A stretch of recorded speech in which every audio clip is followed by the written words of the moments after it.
يقول الله سبحانه وتعالى: ونفخ في الصور ففزع من في السماوات ومن في الأرض إلا من شاء الله وكل أتوه داخرين۔ محترم سامعین اور سامعات، انسان زندگی میں کئی مراحل سے گزرتا ہوا آگے بڑھتا ہے۔ ایک مرحلہ اس کی پیدائش سے پہلے کا ہے، ایک مرحلہ اس کے پیدا ہونے کے بعد کا ہے، اور یہ سب سے اہم ہے۔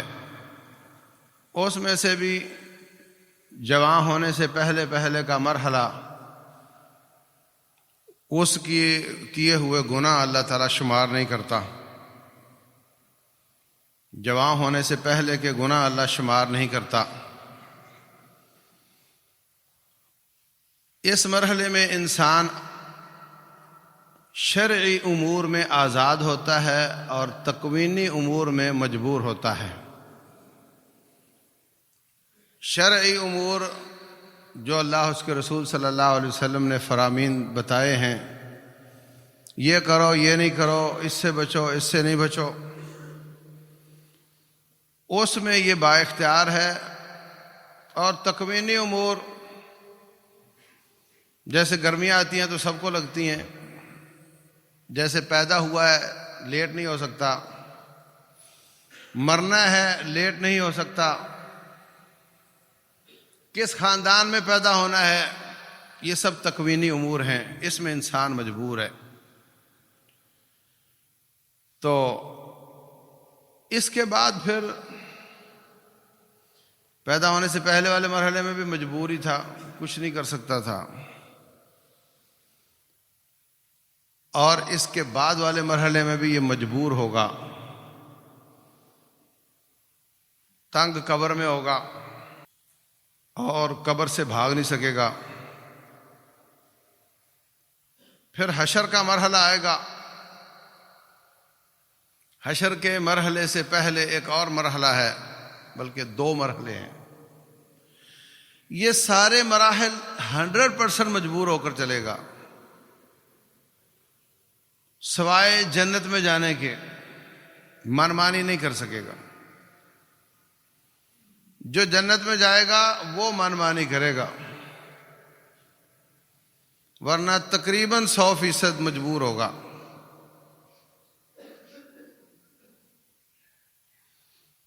اور یہی مرحلہ ہے جس میں اس کو آزادی ملی ہے، اسی پر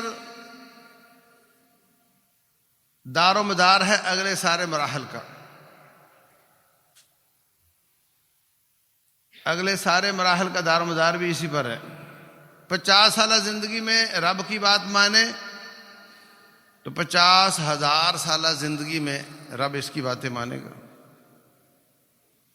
اس کو سہولتیں دے گا۔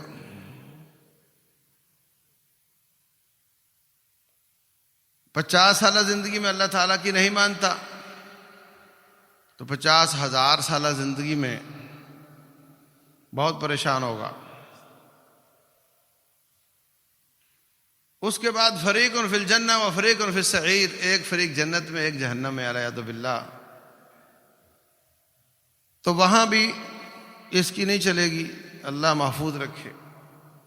جنت میں من مانیاں کرے گا، جو چاہے کرے گا، اس کی ہر بات مانی جائے گی۔ رسول اللہ صلی اللہ علیہ وسلم فرماتے ہیں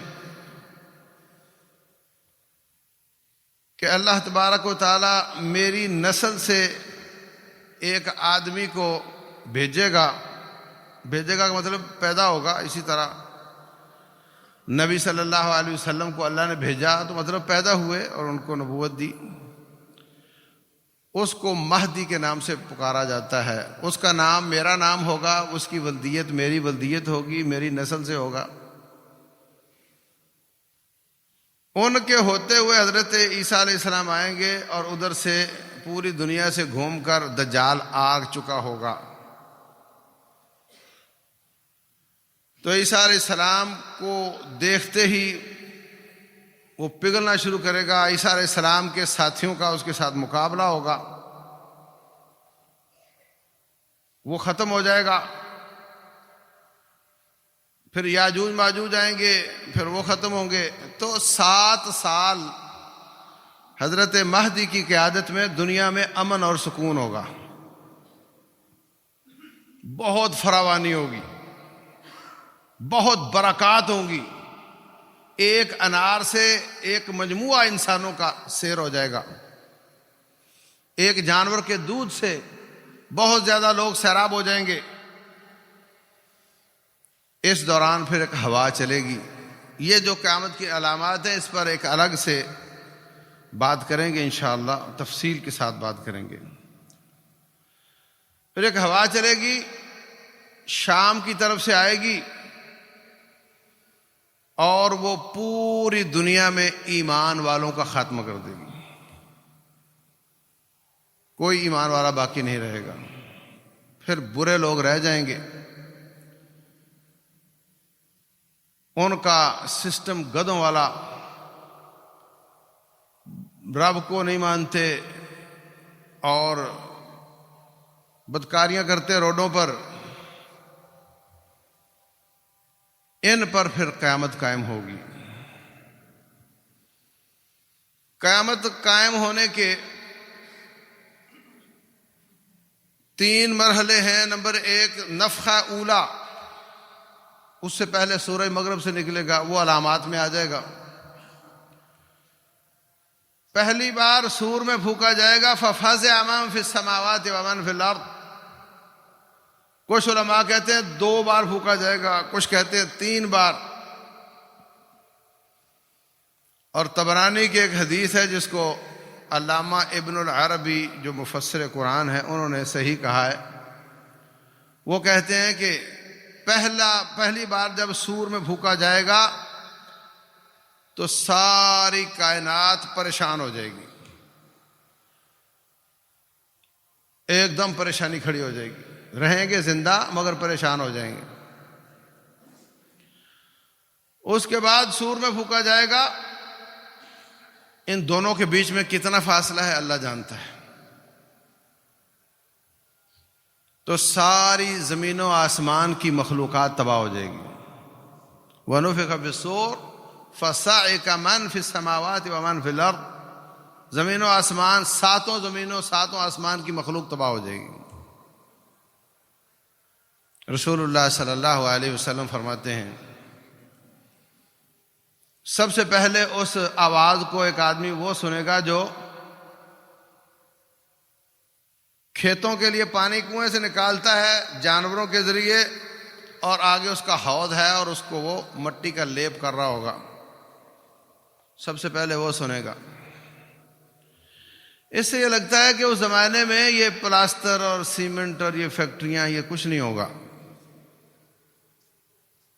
یہ جعلی قسم کی ترقی ڈیولپمنٹ ختم ہو جائے گی۔ اور فرمایا رسول اللہ صلی اللہ علیہ وسلم نے، ایک آدمی دکان پر کپڑا لینے گیا ہے، اس نے کپڑے کا تھان اس کے سامنے پھینک دیا، کھول دیا، پسند کرو۔ فرمایا وہ اپنا پسند کیا ہوا اکٹھا نہیں کر سکے گا اور دکاندار اپنا بچا ہوا اکٹھا نہیں کر سکے گا، دونوں وہیں پہ ڈھیر ہو جائیں گے۔ رسول اللہ صلی اللہ علیہ وسلم نے فرمایا ایک شخص لقمے کو سالن لگا کر منہ کی طرف لے جا رہا ہوگا، وہیں رہ جائے گا، وہیں ڈھیر ہو جائے گا، منہ تک لقمہ نہیں پہنچ سکے گا۔ اتنی تیزی سے موت آئے گی، سبحان اللہ۔ یہ اللہ تعالیٰ کی مخلوق ہے۔ اسرافیل علیہ السلام اللہ نے بنایا ہے، اور وہ جو سور ہے جس میں پھونکا جائے گا وہ معلوم نہیں کتنا بڑا ہے، آسمانوں سے کتنے آسمانوں کا فاصلہ اس کے بیچ میں ہے۔ اور رسول اللہ صلی اللہ علیہ وسلم فرماتے ہیں کیف انعم وقد التقم صاحب القرن القرن، میں کیسے ناز و نعمت میں رہوں، میں کیسے نخرے کروں، میں کیسے عیاشیاں کروں، صورتحال تو یہ ہے کہ جس کی ڈیوٹی لگی ہے سور میں پھونکنے کی، اس نے سور اپنے منہ میں لے لیا ہے، اپنے ماتھے کو جھکایا ہوا ہے، رب ذوالجلال کی طرف ٹکٹکی لگا کر دیکھ رہا ہے۔ جب سے اس کی ڈیوٹی یہ لگی ہے اس وقت سے اس نے کبھی آنکھ کو جھپکا نہیں کہ کہیں میں آنکھ بند کروں ادھر سے آرڈر ہو جائے اور میں لیٹ ہو جاؤں۔ وہ رب ذوالجلال کے آرڈر کا منتظر ہے، جیسے آرڈر ہوگا وہ پھونک مار دے گا اور ساتوں زمینوں اور آسمان کی مخلوقات تباہ ہو جائیں گی۔ الا من شاء اللہ، جس کو اللہ چاہے گا وہ تباہ نہیں ہوگا۔ بعض علماء کہتے ہیں اس سے مراد عرش کو اٹھانے والے فرشتے ہیں، بعض کہتے ہیں اس سے مراد خود اسرافیل ہے، بعض کہتے ہیں اس سے مراد حوریں اور غلمان ہیں جنت میں۔ اللہ جانے اس سے کیا مراد ہے۔ رسول اللہ صلی اللہ علیہ وسلم نے فرمایا ما بین النفختین 40،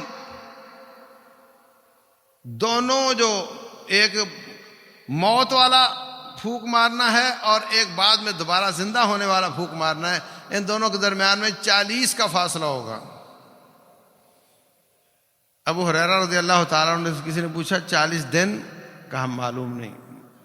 40 سال؟ کہا معلوم نہیں۔ 40 مہینے؟ کہا معلوم نہیں۔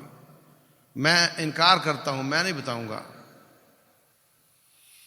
تو مقصد یہ ہے کہ یہ جو وقت ہوگا جس کائنات مر چکی ہوگی، ہو سکتا ہے یہی وہ وقت ہو جس میں رب ذوالجلال زمینوں اور آسمانوں کو اپنے ہاتھ میں گول کر کے لے لے گا۔ یوم نطوی السماء کطی السجل للکتب،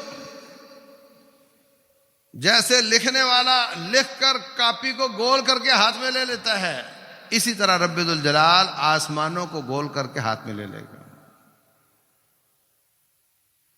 دوسرے مقام پر فرمایا والارض وما قدر اللہ حق قدرہ والارض جمیعا قبضتہ یوم القیامہ، ساری زمینیں رب ذوالجلال کے ہاتھ میں ہوں گی۔ والسماوات مطویات بیمینہ، اور آسمان بھی لپٹ کر اس کے ہاتھ میں ہوں گے۔ وما قدر اللہ حق قدرہ، لوگوں نے رب کی جو قدر کا حق تھا وہ ادا نہیں کیا۔ تم رب کو سمجھتے کیا ہو؟ اس کے سامنے بغاوت کرتے ہو، باپ کے سامنے سگریٹ نہیں پی سکتا اور رب کے سامنے پی لیتا ہے، عوام کے سامنے بدکاری نہیں کر سکتا، رب کے سامنے کر لیتا ہے۔ بل یرید الانسان لیفجر امامہ، اس کے سامنے سارے گناہ کرتا ہے۔ اور دنیا والے اگر تیرے گناہوں کو جانتے ہوں تو ان کا تیرے بارے میں رویہ تبدیل ہو جائے، ہے نا؟ اگر دنیا والے جانتے ہوں میرے باپ کا قاتل ہے تو اس کے گھر جائے تو تجھے پانی پلائیں گے، ان کو پتا ہو یہ ہمارے باپ کا قاتل ہے۔ دنیا والوں کو تیرے پاپ کا پتہ چل جائے تو ان کا رویہ تبدیل ہو جائے۔ تیرا رب تیری ہر برائی کو جانتا ہے مگر پھر بھی تجھے دیتا چلا جاتا ہے، دیتا چلا جاتا ہے، کبھی فرق نہیں کرتا۔ تیرے سارے گناہوں کا اس کو پتہ ہے، نہ رویے میں فرق کرتا ہے نہ ڈیلنگ میں فرق کرتا ہے، بلکہ پردے ڈالتا چلا جاتا ہے۔ شاید اب باز آ جائے، شاید اب باز آ جائے، شاید اب باز آ جائے۔ اور تو معافی مانگ لیتا ہے تو وہ پردے میں رکھ کر اس کو معاف بھی کر دیتا ہے۔ اس کے سامنے بغاوت کرتا ہے، اس کو گالیاں دیتا ہے، نعوذ باللہ، اس کی رضا پر اعتراض کرتا ہے، نعوذ باللہ، اس کے باوجود کہ وہ سب سے زیادہ قوتوں کا مالک ہے، تجھے کچھ بھی نہیں کہتا، تجھے کوئی نقصان نہیں دیتا۔ مہنگائی، معیشت کی کمزوری، یہ تو چھوٹی باتیں ہیں، اگر وہ ہمارے اعمال پر پکڑ کرے تو ہم تو زندہ رہنے کے حقدار نہیں ہیں۔ مہنگائی ہے مگر ہم زندہ تو ہیں نا، ہم تو زندہ رہنے کے لائق نہیں ہیں۔ وَلَوْ يُؤَاخِذُ اللَّهُ النَّاسَ بِمَا كَسَبُوا، اگر اللہ تعالیٰ تمام گناہوں پر پکڑ کرے، مَا تَرَكَ عَلَى ظَهْرِهَا مِن دَابَّةٍ، پھر تو زمین پر کوئی رہنے کے لائق ہی نہیں ہے۔ اتنی بڑی طاقتوں والا فرشتہ کہ ایک پھونک مار کر ساتوں زمینوں ساتوں آسمان کی مخلوق کو تباہ کر دے، اور رب پھر اس کا بھی رب ہے، اس کی طاقتوں کا بھی وہی رب ہے، اس کی ذات کا بھی وہی رب ہے، اس کی صفات کا بھی وہی رب ہے، اور ساتوں زمینوں اور ساتوں آسمانوں کو ہاتھوں میں لپیٹ کر پکڑ لے اور فرمائے لمن الملک اليوم۔ دنیا میں کہتے تھے میری کرسی بڑی مضبوط ہے، آج بتاؤ بادشاہی کس کی ہے؟ لمن الملک اليوم، آج کس کی بادشاہی ہے؟ این ملوک الارض، زمین پر تکبر کرنے والے آج کہاں ہیں؟ این المتکبرون، دنیا میں ظلم کرنے والے کہاں ہیں؟ کوئی جواب نہیں دے گا۔ لمن الملک اليوم، کس کی بادشاہی ہے؟ پھر خود ہی جواب دے گا للہ الواحد القہار، ایک اللہ غالب کی بادشاہی۔ پھر اس کے بعد رب ذوالجلال اجازت دے گا، اسرافیل علیہ السلام پھر سور میں پھونکیں گے، ثم نفخ فیہ اخری فاذا هم قیام ینظرون، اچانک قبروں سے نکل کر کھڑے ہو جائیں گے۔ رسول اللہ صلی اللہ علیہ وسلم فرماتے ہیں اللہ زمین پر بارش کرے گا، انسان ایسے اگیں گے جیسے پودا اگتا ہے۔ رسول اللہ صلی اللہ علیہ وسلم فرماتے ہیں انسان کی ہر چیز مٹی کھا جاتی ہے مگر اس کی کمر کا آخری مورا مٹی ختم نہیں کر سکتی۔ اس مہرے سے اس انسان کو دوبارہ کھڑا کیا جائے گا۔ آخری مہرا یہ بیج ہے انسان کا، اس سے دوبارہ اگیں گے۔ فَإِذَا هُمْ قِيَامٌ يَنظُرُونَ، سب کھڑے ہو کر دیکھ رہے ہوں گے، آنکھیں پھٹی ہوئی ہوں گی۔ اللہ اکبر۔ رسول اللہ صلی اللہ علیہ وسلم فرماتے ہیں سب سے پہلے میری قبر پھٹے گی، سب سے پہلے میں کھڑا ہوں گا، ساری کائنات سے پہلے میں قبر سے نکلوں گا۔ اول من ینشق عنہ القبر، تو میں کیا دیکھوں گا کہ موسیٰ علیہ السلام اللہ تعالیٰ کے عرش کے پائے کو پکڑ کر کھڑے ہیں۔ معلوم نہیں کہ مجھ سے پہلے قبر سے نکل آئے یا ان کو طور کی بے ہوشی کے بدلے اللہ نے یہ والی بے ہوشی ان کی معاف کر دی۔ طور کی بے ہوشی کے بدلے یہ والی بے ہوشی ان کی اللہ نے معاف کر دی۔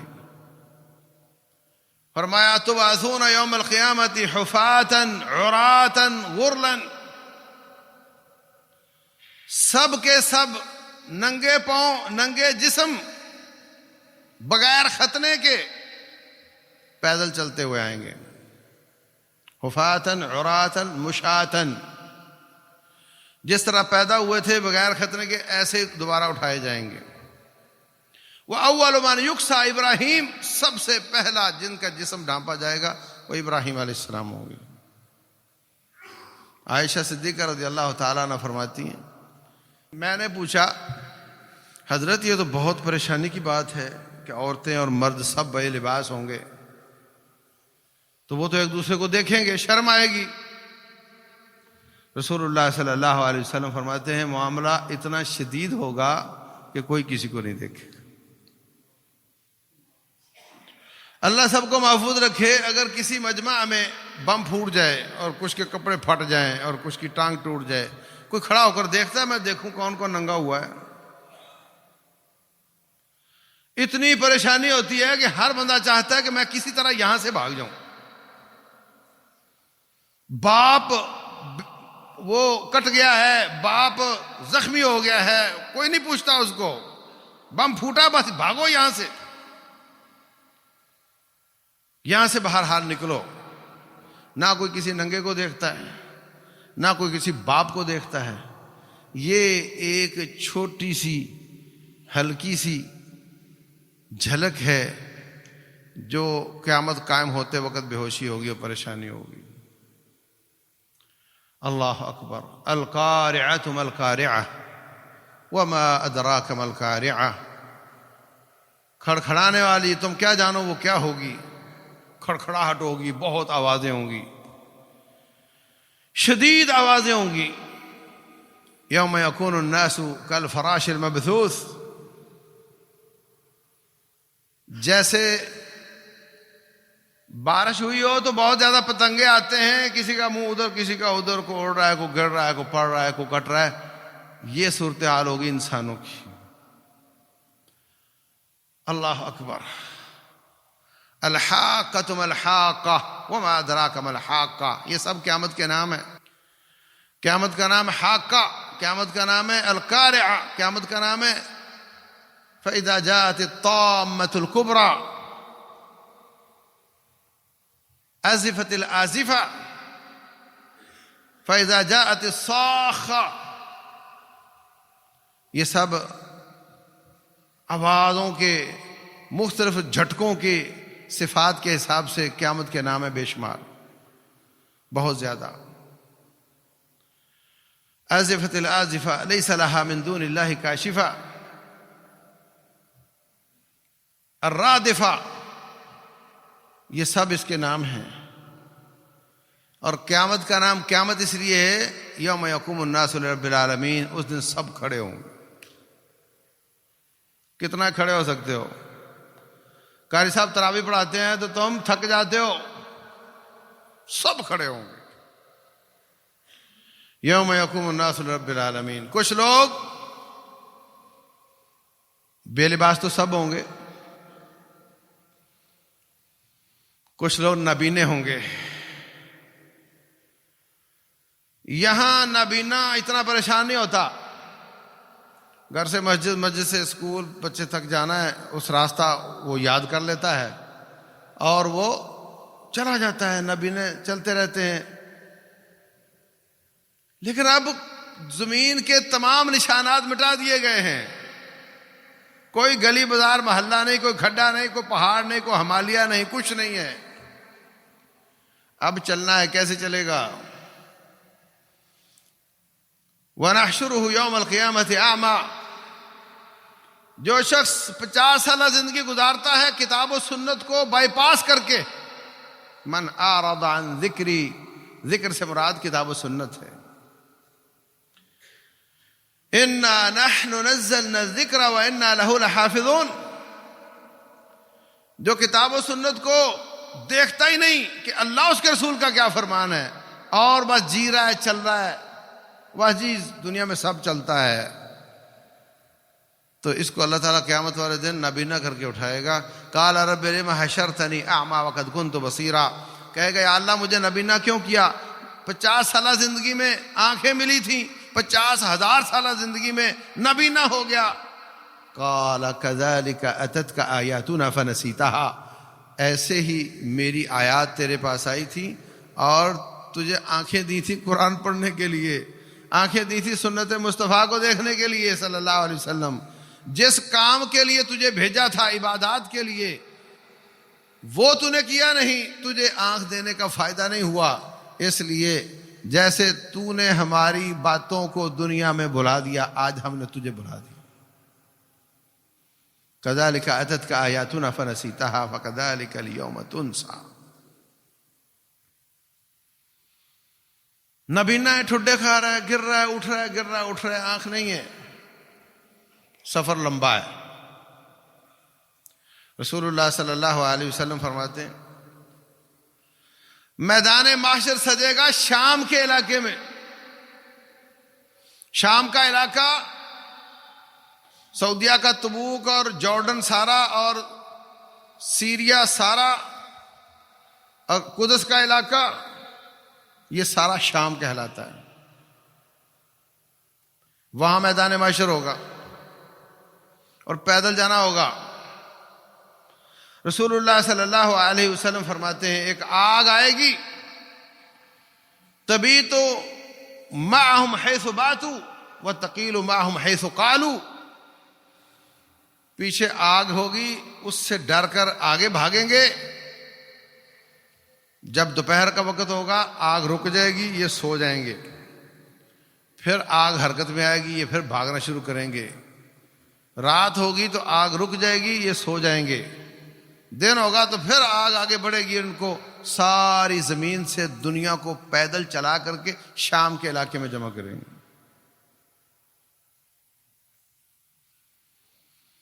اللہ اکبر۔ نبینا کیا کرے گا؟ اس وقت کیا پریشانیاں ہوگی، اور اس وقت نبینے کی کتنی پریشانیاں بڑھ جائیں گی۔ یہ کیوں نبینا ہے؟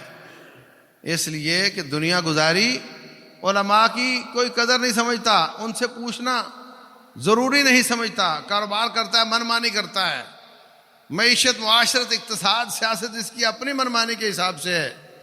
اللہ اس کے رسول سے پوچھ کر نہیں چلتا صلی اللہ علیہ وسلم۔ 50,000 سال ذلیل ہوگا۔ تعرج الملائکۃ والروح الیہ فی یوم کان مقدارہ 50,000 سنہ، اس کی مقدار 50,000 سال ہے۔ اور کچھ لوگ ایسے ہوں گے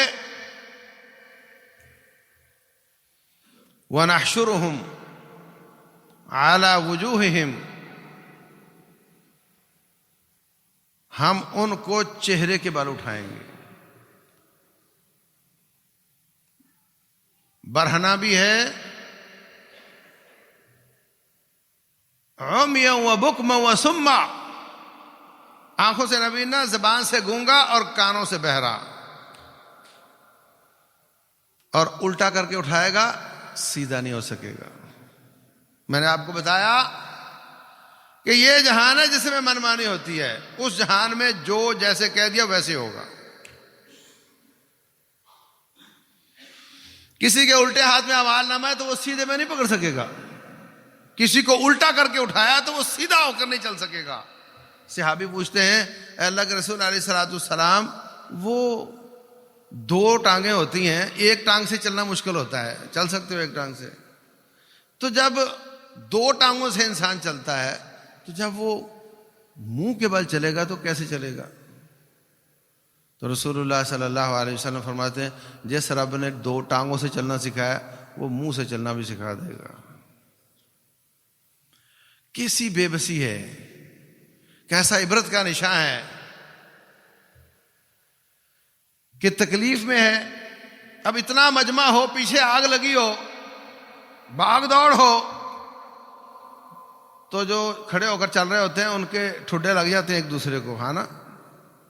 ایک کا پاؤں دوسرے کے ٹخنے پہ لگ جاتا ہے نا، اور جو الٹا چل رہا ہے اس کے کہاں لگے گا؟ اور وہ چل رہا ہے، اور منظر کیسا ہوگا؟ اور اتنی تکلیف میں ہے، ٹھڈے بھی لگ رہے ہیں، منہ کے ساتھ ناک کے بل چلنا بھی پڑ رہا ہے، اور سفر بھی لمبا ہے، اور بول نہیں سکتا، کسی کو بتا نہیں سکتا میں کتنی تکلیف میں ہوں، سن نہیں سکتا، دیکھ نہیں سکتا۔ وَنَحْشُرُهُمْ عَلَى وُجُوهِهِمْ، ہم ان کے چہروں کے بل اٹھائیں گے۔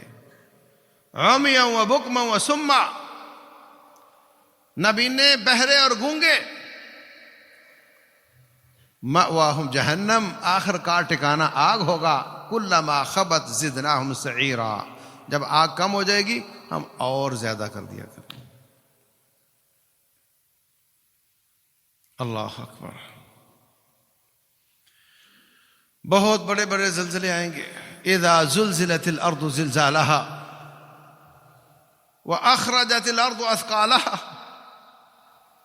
بہت شدت کے ساتھ زمین کو ہلا دیا جائے گا، زمین سے اس کے خزانے نکل کر کے اوپر آ جائیں گے۔ وقال الانسان ما لها، انسان کہے گا یہ ہیرے، یہ قیمتی پتھر، یہ سونے اور چاندی، یہ تو ڈھونڈے سے نہیں ملتے تھے، اس کو کیا ہو گیا؟ یہ خود ہی نکال کر باہر پھینک رہی ہے۔ یومئذ تحدث اخبارها بأن ربک اوحی لها، زمین کا ٹکڑا بول بول کر کہے گا کہ میرے اوپر کون کون کیا کیا کرتا رہا ہے۔ گناہ کرنا ہے تو پھر کوئی ایسی جگہ دیکھو جو زمین نہ ہو، جو اللہ کی بنائی ہوئی نہ ہو، کیونکہ وہ تو سب چیزوں کو بلوا لیتا ہے،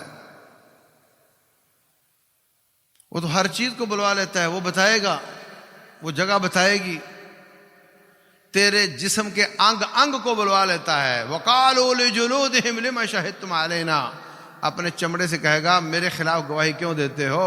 جسم کا کوئی ایسا حصہ ہے جس پہ چمڑا نہ ہو۔ وَقَالُوا لِجُلُودِهِمْ لِمَ شَهِدتُّمْ عَلَيْنَا قَالُوا أَنطَقَنَا اللَّهُ الَّذِي أَنطَقَ كُلَّ شَيْءٍ، اپنے جسم سے کہے گا میرے جسم تو میرے خلاف گواہی کیوں دیتا ہے؟ وہ کہے گا وہ رب جس نے زبان کو بولنے کا کہا تھا آج اس نے انگ انگ کو بولنے کا کہا ہے، اور آج ہم بول بول کر بتائیں گے کہ تو کیا کرتا رہا ہے۔ پہاڑ بڑے بڑے اونچے ہیں، ہمالیہ پہاڑ سر کرنا ایک بہت بڑی مہم ہے، ماؤنٹ ایوریسٹ ہے، معلوم نہیں کیا کچھ ہے۔ اللہ تبارک و تعالیٰ فرماتے ہیں اتنا شدید زلزلہ آئے گا، اللہ اکبر۔ وَكَانَتِ الْجِبَالُ كَثِيبًا مَهِيلًا، یہ پہاڑ ریت بن جائیں گے،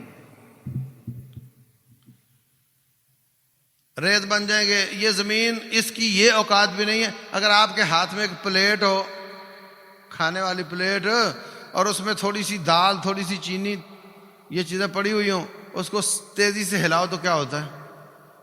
سب برابر ہو جاتے ہیں نا۔ جو آپ کے سامنے ایک پلیٹ کی اوقات ہے، اس زمین کی اوقات یہ بھی نہیں ہے رب ذوالجلال کے سامنے۔ سارے پہاڑ پہلے مرحلے میں ریت بن جائیں گے، دوسرے مرحلے میں اللہ فرماتے ہیں وَتَكُونُ الْجِبَالُ كَالْعِهْنِ الْمَنْفُوشِ، دھنکی ہوئی اون کی طرح ہو جائیں گے۔ اون کو اڑایا جاتا ہے تاکہ وہ پھول جائے، آپ کا گدا پھول جائے، وہ اڑتی ہے فضا میں اور پھر گرتی ہے، اس کو پکڑو تو ہاتھ میں آ جاتی ہے، دیکھو تو نظر بھی آتی ہے، تولو تو اس کا وزن بھی ہوتا ہے۔ فرمایا یہ پہاڑ دھنکی ہوئی اون کی طرح ہو جائیں گے۔ تیسرا مرحلہ فرمایا وَتَرَى الْجِبَالَ تَحْسَبُهَا جَامِدَةً وَهِيَ تَمُرُّ مَرَّ السَّحَابِ، یہ پہاڑ آپ کو بڑے جامد نظر آتے ہیں، یہ بادلوں کی طرح اڑیں گے۔ بادل پکڑو تو ہاتھ میں آتا ہے، تولو تو تلتا ہے، بس نظر آتا ہے۔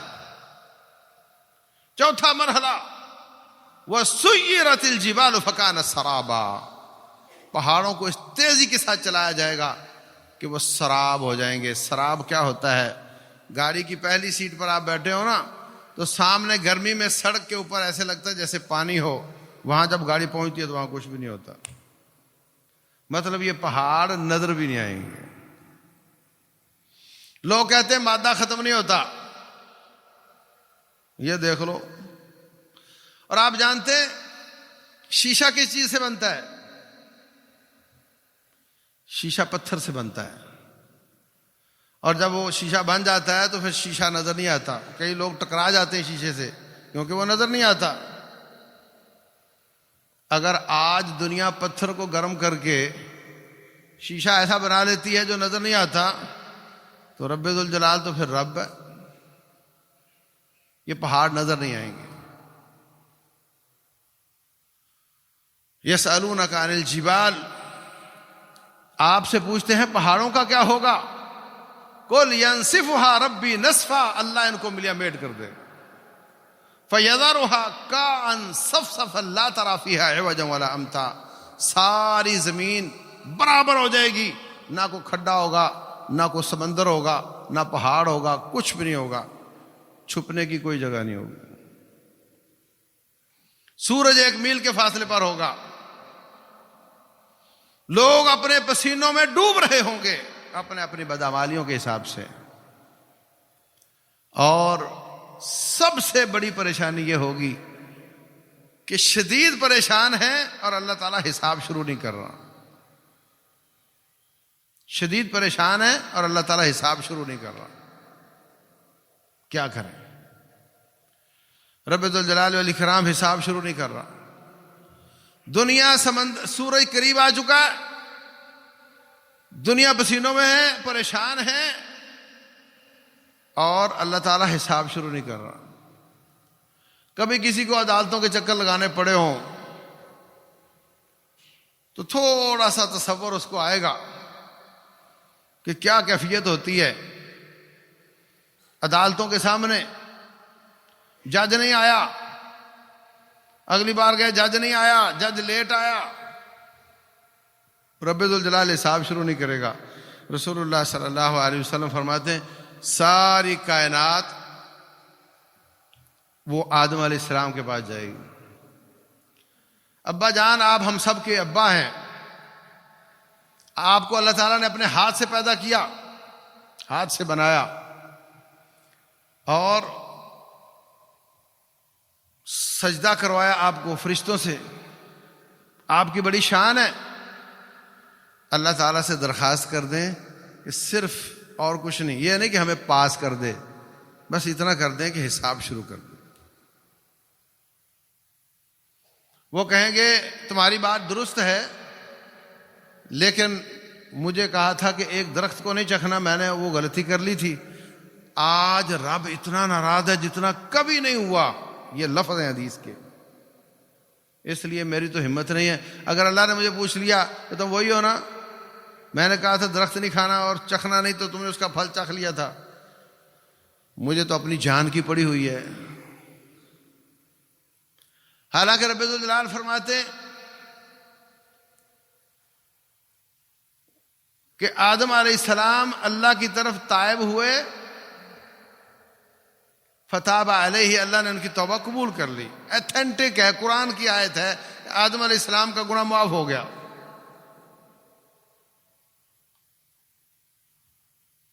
لیکن وہ پھر بھی اتنے پریشان ہیں.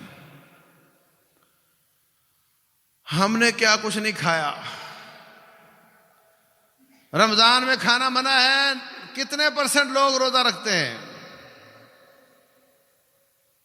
یہ غلطی اس درخت کو چکھنے سے چھوٹی ہے. اللہ نے فرمایا تھا یہ نہیں کھانا، کھا لیا. ہمیں فرمایا یہ نہیں کھانا، ہم کھاتے ہیں. اور نہ جانے کیا کیا پاپ ہمارے لکھے ہوئے ہیں. آدم علیہ السلام کا ایک غلطی اور وہ بھی معاف ہو چکی ہے، وہ کہتے ہیں جی میری ہمت نہیں ہے. پھر سارے لوگ حضرت نوح علیہ السلام کے پاس جائیں گے، وہ کہیں گے مجھے اللہ تعالیٰ نے بیٹے کی سفارش سے منع کیا تھا، میں نے کر لی تھی، آج رب اتنا ناراض ہے جتنا کبھی نہیں ہوا، میرے میں ہمت نہیں. پھر وہ جائیں گے ابراہیم علیہ السلام کے پاس، وہ فرمائیں گے، ان کی تعریفیں کریں گے لوگ، یہ آپ وہ ہیں جن سے جو اللہ تعالیٰ کے حبیب ہیں، ابراہیم خلیل ہیں. وہ کہیں گے میں نے 3 خلاف واقع باتیں کی تھیں، اگر اللہ نے مجھے اس پہ پکڑ لیا. آپ موسیٰ کے پاس جاؤ، موسیٰ علیہ السلام بھی ادھر کر لیں گے، عیسیٰ علیہ السلام بھی ادھر کر لیں گے. فرمایا پھر ساری دنیا میرے پاس آئے گی، میں کہوں گا آنا رہا، یہ کام میں کروں گا. رسول اللہ صلی اللہ علیہ وسلم فرماتے ہیں اللہ تعالیٰ نے ہر نبی کو زندگی میں ایک ایسی دعا کی اجازت دی ہے جو ہر صورت بین ہی قبول ہوگی، جو منہ سے نکلا پورا ہو جائے گا. ایک دعا، ساری نہیں. تمام انبیاء چاہتے تھے کہ ہماری قوم مسلمان ہو جائے، نہیں چاہتے تھے، دعا بھی کرتے تھے. تو کیا قبول ہوئی؟ تو یہ جو ہے نا کہا جاتا ہے جی فلاں بڑا مستجاب الدعوات ہے، اس کے پاس جاؤ، اس کو نذرانہ پیش کرو، اس کی دعا رب موڑتا نہیں ہے. جب نبیوں کی موڑ دیتا ہے تو یہ کون ہوتا ہے؟ فرمایا ہر نبی کو ایک آپشن دیا تھا کہ وہ دعا تمہاری بعین ہی قبول ہوگی. سب انبیاء نے وہ آپشن استعمال کر لیا. مجھ پہ بھی بڑے پریشانیاں آئیں مگر میں نے یہ استعمال نہیں کیا. وَاخْتَبَعْتُ دَعْوَتِي شِفَاعَةً لِأُمَّتِي، وہ دعا میں نے سنبھال کے رکھی ہوئی ہے کہ قیامت والے دن شفاعت کرنے کے لیے اس کو استعمال کروں. اور اللہ تعالیٰ کا وعدہ ہے کہ میں نے اس کو ضرور قبول کرنا ہے. تو رسول اللہ صلی اللہ علیہ وسلم پہلی شفاعت ساری کائنات کی کریں گے کہ اللہ حساب شروع کر دے، اور دوسری شفاعت پھر اللہ تعالیٰ صرف اپنی امت کی کریں گے کہ اللہ میری امت کو معاف فرما دے. اللہ اکبر. اللہ تعالیٰ کے سامنے سجدے میں سر رکھیں گے. اللہ تعالیٰ اس وقت مجھے اپنی تعریف اور اپنے نام ایسے بتائے گا جو اب نہیں بتائے، اس وقت بتائے گا. مخصوص شدید غصے کو ختم کرنے کے لیے مخصوص کلمات سکھائے گا، میں وہ ادا کروں گا. رب ذوالجلال خوش ہو جائے گا اور فرمائے گا سل تعطا، ارفع راسک، اپنا سر اٹھائیے، مانگیے میں دینے کو تیار ہوں. واشفع تشفع، سفارش کیجئے میں سفارش قبول کرنے کے لیے تیار ہوں. تو عزیز بھائیوں، یہ سب ہمارے ایمان سے تعلق رکھنے والی چیزیں ہیں. یہ ہمارا آخرت پر ایمان کا حصہ ہے کہ ہم ان سب چیزوں کو مانیں. یہ سب کچھ ہوگا، اور یہ ایمان ایسی عظیم دولت ہے جو انسان کا قبلہ درست رکھتی. انسان دنیا میں اپنے آپ کو سیدھا رکھتا ہے جب اس کو یہ پتا ہے کہ کسی لمحے میں دنیا سے جا سکتا ہوں اور اگلے مرحلے شروع ہو سکتے ہیں. تو رب ذوالجلال ہمیں ایمانیات کو سیکھنے اور اس پر یقین کرنے کی بھی توفیق دے، اور رب ذوالجلال ان کے جو تقاضے ہیں اپنی اصلاح کے، توبہ طائب ہونے کے، ان کی بھی توفیق دے. واللہ اعلم، وصلی اللہ وسلم وبارک علی نبینا.